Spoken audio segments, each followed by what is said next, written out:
What is up, guys? Falto is here, and today we're going to look at 4 of the most underrated or overlooked, or you can even say most hated tracks in Mario Kart Wii, in my opinion. Now, these aren't in any specific order, and without any further ado, let's begin.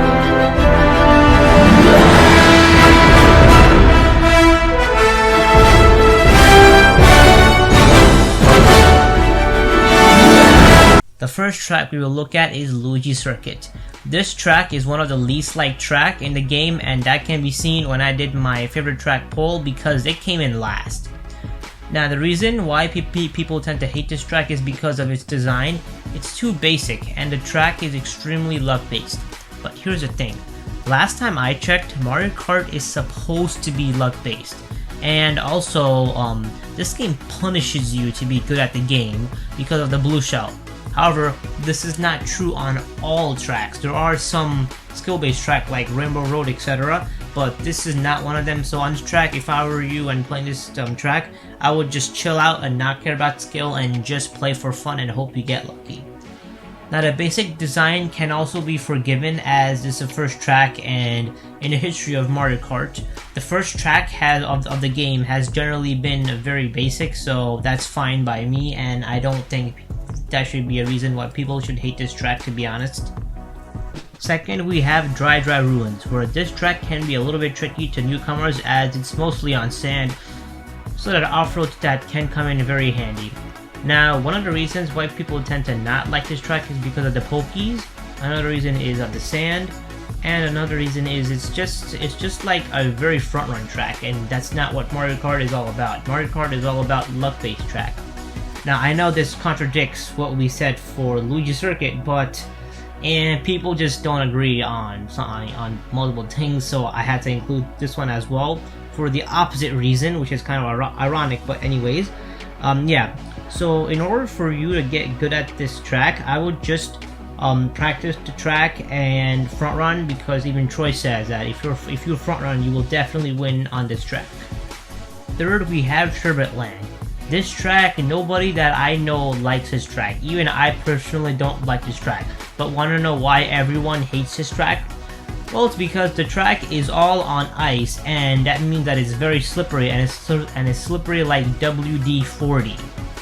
And on top of that, everyone uses meta, and the meta combos, which are the Mach Bike and the Flame Runner, they don't work well because they don't have the best off-road stats. So people will complain that, ew, this track is so boring, it's so hard, it's so annoying.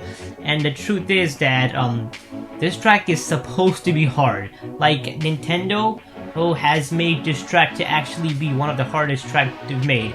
Now, obviously, it's not Rainbow Road level hard, but it's one of the harder ones. It's harder than the average tracks in this game. And like I said earlier, Nintendo, they put some extremely luck-based track like Raceway, Luigi Circuit, and they also put some extremely skill-based track like Sherbet Land, Rainbow Road, Bowser Castle, Mooney Highway, etc. So let's all stop complaining and get good at this track. Last but not least, we have DK Mountain.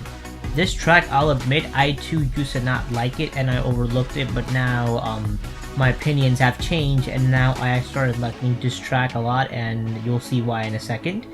And the reason why people tend to not like this track is because one is the shortcut. Now, the shortcut itself is very easy, yet many people cannot do it. I cannot stress you. It may be hard, but the people that don't play Mario Kart super intensely, they might find the shortcut hard, but the shortcut is really easy. Now, I'm not making fun or poking at anyone, because I will admit I too could not do the shortcut until 2019, and I just didn't care about it. I didn't care about the track a lot, and I'm like, I don't care about this track, I'm not even going to attempt the shortcut. And yeah, and after I did the shortcut, or after I learned to do the shortcut, I started liking this track. And when someone who can't do the cut, they'll fall back behind, which causes them to lose a race, and then when they lose, they'll not like the track. So it's like a chain reaction. Another thing people say about this track is it's only playable by the Mach Bike, which means that the devs did not test this track with all vehicles, and the truth is, That is absolutely correct, because I'm sure that they probably did not test this track with all the vehicles. But here's the thing, I've learned to play this track with the spear, which seems almost impossible. So I'm sure you too can master this track with whatever combo you like to use. It just requires some skill and some practice, you know? So just keep on practicing the track over and over again, and you'll develop that skill. And obviously practice the shortcut as well, otherwise you'll fall back behind and the chain reaction will happen all over again. So there you had it. These were the 4 tracks which I think were underrated in Mario Kart Wii, and as always, I'll catch you in the next one. Thank you for watching. Don't forget to like and subscribe if you haven't already.